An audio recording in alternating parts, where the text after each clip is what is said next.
আহির বলছি তুমি আগে বিয়েটা বন্ধ করার ব্যবস্থা করো না। এই বিয়েটা তো হতেই পারে না। একজন বিবাহিত মানুষকে বিয়ে দেওয়ার চেষ্টা করছেন আপনি।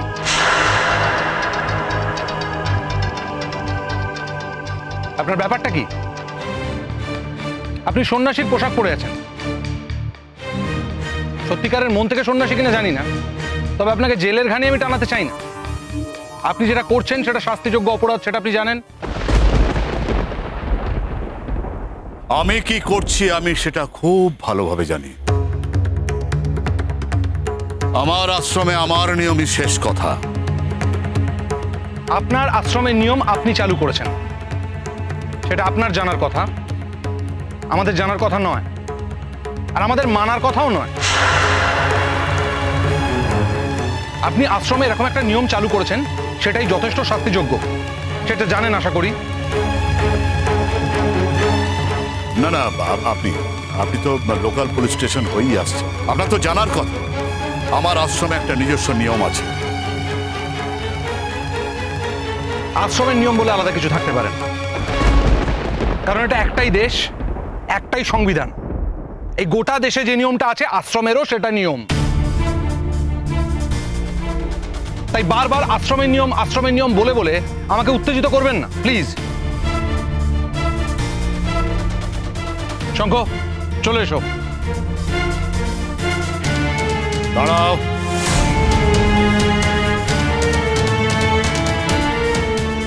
আপনি কি জানেন এই ছেলেটি আমার আশ্রম কন্যাকে অপমান করেছে, অসম্মান করেছে?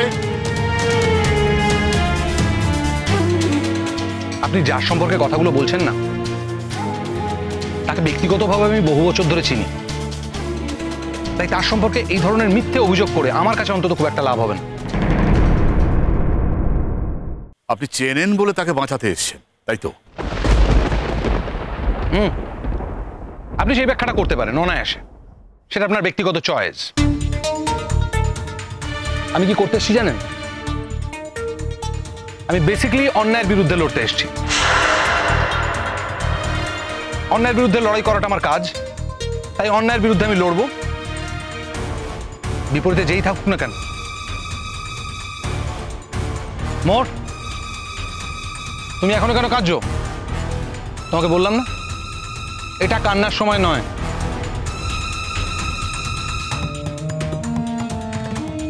আহির, আমাদের আর কোনো ভয় নেই, আমাদের পুরো ভরসা আছে তোমার উপর।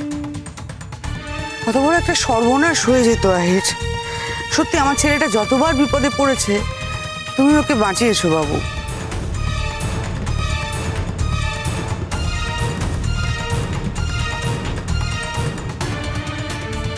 ম্যাম, এবারে বাঁচানোর কৃতিত্ব আমার নয়। এবারে আমি খবরটাই ঠিক সময় পেতাম না। যদি না শ্রেষ্ঠ আমায় ফোন করে গোটা ব্যাপারটা জানাতো।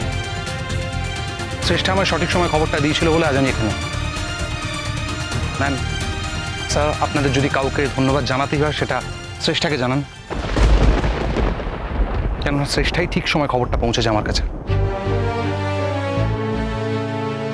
শঙ্খ আমার বন্ধু, শঙ্খকে আমি ভালোবাসি।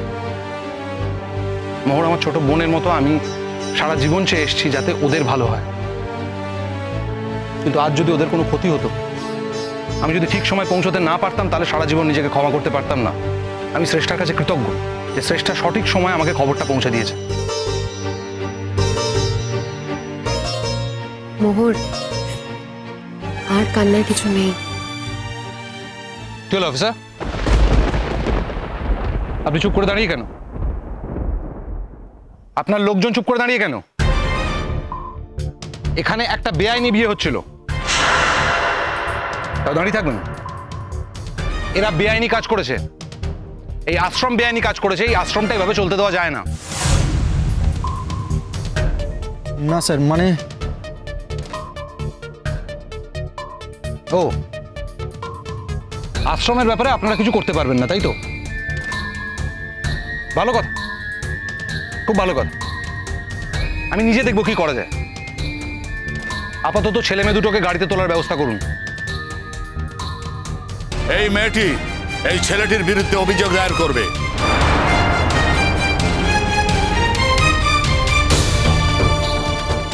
তাকে বিয়ের প্রতিশ্রুতি দিয়ে ঘনিষ্ঠভাবে মেলামেশা করার পর। না না, আপনি বাজে কথা বলছেন গুরুজি। এসব আপনাকে মানায় না, মোটেই মানায় না। আপনাদের কি উদ্দেশ্য বলুন তো? এই ভেক সাজের অন্তরালে কি আপনারা এইসব করে থাকেন? সবার সব কথা থেমে যাবে। হ্যাঁ, এলাকার লোকদের যদি বলি এক্ষুনি ঘিরে ফেলবে আপনাদের। না, ফেলবে না। কারণ গ্রামবাসীদের সাথে লড়াই করতে আমরা আসিনি।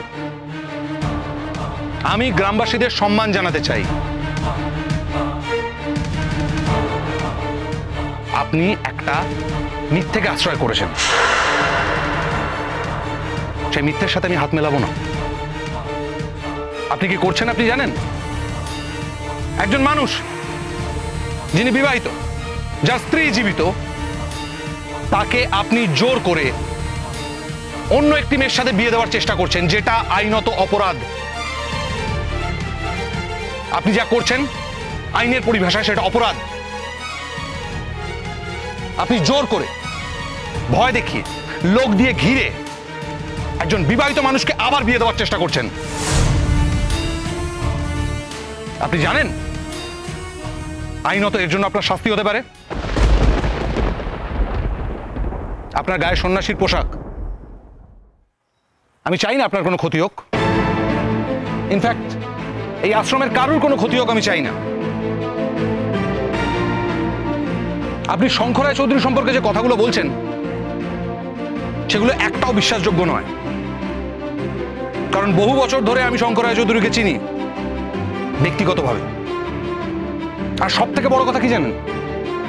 যদি শঙ্কর রায় চৌধুরী সত্যিই কোনো অপরাধ করতেন, আপনি যে ধরনের অপরাধের কথা বলছেন সেই ধরনের অপরাধ করতেন, তাহলে সবার আগে ওনার স্ত্রী অভিযোগ করতেন। কিন্তু মাথায় রাখতে হবে, ওনার স্ত্রী কোনো অভিযোগ করেননি। এর একটাই অর্থ হয় আপনি ভুল বুঝেছেন, অথবা আপনি সবাইকে ভুল বোঝাচ্ছেন। শুনুন মিস্টার বিদাস স্যার, এবার কি আপনি কোঅপারেট করবেন? আপনার মুখ দেখে তো মনে হচ্ছে না। আপনি যদি কোঅপারেট করেন ভালো, না করলে আমি কথা দিচ্ছি আমি আপনার এগেনস্টে স্টেপ নেব। প্রমিস। এই সরব, সরব, যাও। স্যার আসুন। এক মিনিট।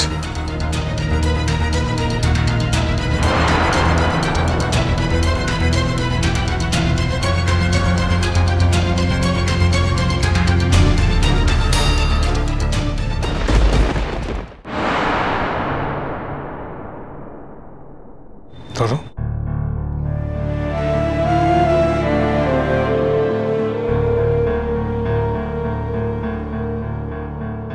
অরুন্ধতী,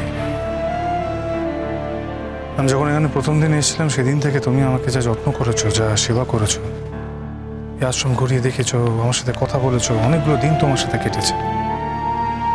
সেটা হতে পারে একজন বন্ধুর মতো করে, বা একজন সহচরীর মতো, বা বোনের মতো।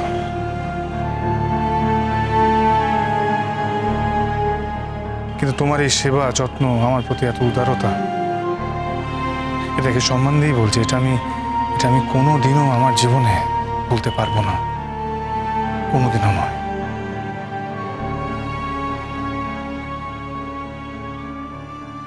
আর আপনাকে বলছি,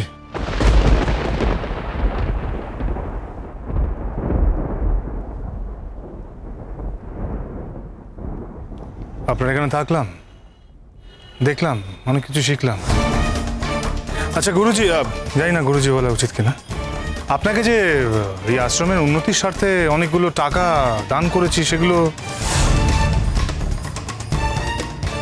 না দান করে বলতে নেই, কিন্তু বলতে বাধ্য হচ্ছি। তার কারণ এই আশ্রমের স্বার্থে, এই সাধারণ মানুষগুলোর স্বার্থে তো সেই টাকা দেওয়া। সেটা ওনারা জানেন কিনা সেটা তো আমি জানি না, সেটা জানিয়ে দেওয়া আমার কর্তব্য। তবে আরেকটা কথা বলি, আপনি যে এখানকার এই সাধারণ মানুষ, এই সহজ সরল মানুষগুলোকে আপনাদের নিজের মতো করে যা ইচ্ছে এইভাবে চালাবেন বা চালনা করবেন, এটা কিন্তু একদমই উচিত নয়, এটা শ্রেয় নয়। অথচ আপনি তাই করছেন।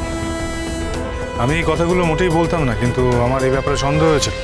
আমার মনে হয়েছিল যে এই সাধারণ মানুষগুলো, এই সরল সরল মানুষগুলোকে এগুলো জানিয়ে দেওয়া দরকার। আমি যে আপনাদের আশ্রমের এই অনুদান করতে পেরেছি, বিপুল পরিমাণে অর্থ, সেটা যাতে ওদের স্বার্থে ঠিকমতো কাজে লাগে সেটা ওদের জানা উচিত ছিল।